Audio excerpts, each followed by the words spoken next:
ये कहानी है एक नन्हे हाथी, गज्जू और एक बूढ़ी हथनी दादी माँ की। ये कहानी हमें सिखाती है कि जंगल में सबसे बड़ा बल शरीर का नहीं, बल्कि ममता और यादों का होता है।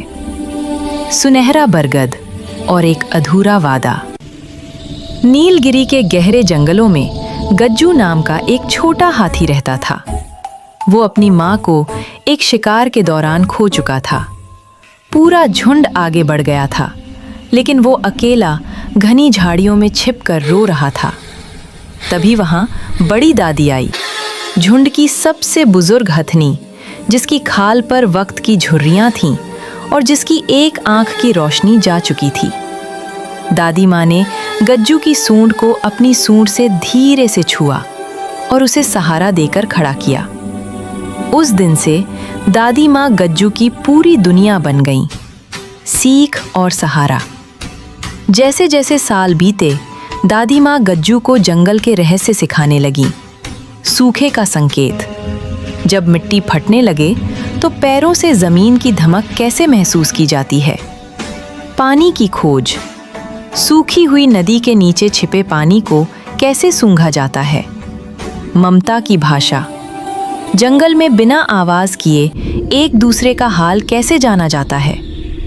गज्जू अक्सर कहता, गज्जू के पास से गुजरते हुए उसने अपनी विशाल सूंड से उस नन्हे हिरन को सहलाया, ठीक वैसे ही जैसे दादी माँ ने उसे सहलाया था।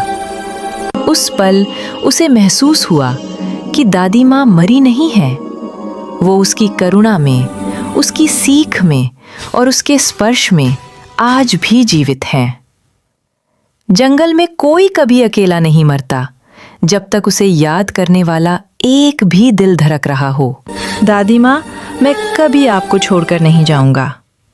दादी माँ बस मुस्कुराती और कहती, बेटा, जंगल का नियम है, पुरानी पत्तियां गिरती हैं ताकि नई कोमल कोंपलें धूप देख सकें।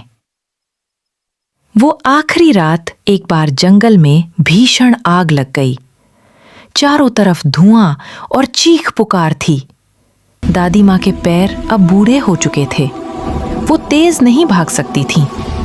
उन्होंने गज्जू को धक्का देकर आगे बढ़ने को कहा। गज्जू की आंखों में आंसू थे। उसने कहा, मैं आपके बिना नहीं जाऊंगा। दादी माँ ने अपनी पूरी ताकत बटोरी और गज्जू के कान में फुसफुसाया, गज्जू, अगर तुम रुक गए तो मेरी सारी सीख मर जाएगी। तुम्हें जीना होगा ताकि तुम अगले अनाथ बच्चे को रास्ता दिखा सको। यही मेरा असली जीवन होगा। गज्जू को भारी मन से भागना पड़ा। जब वो सुरक्षित पहाड़ी पर पहुंचा तो उसने देखा कि नीचे का जंगल राख हो चुका था।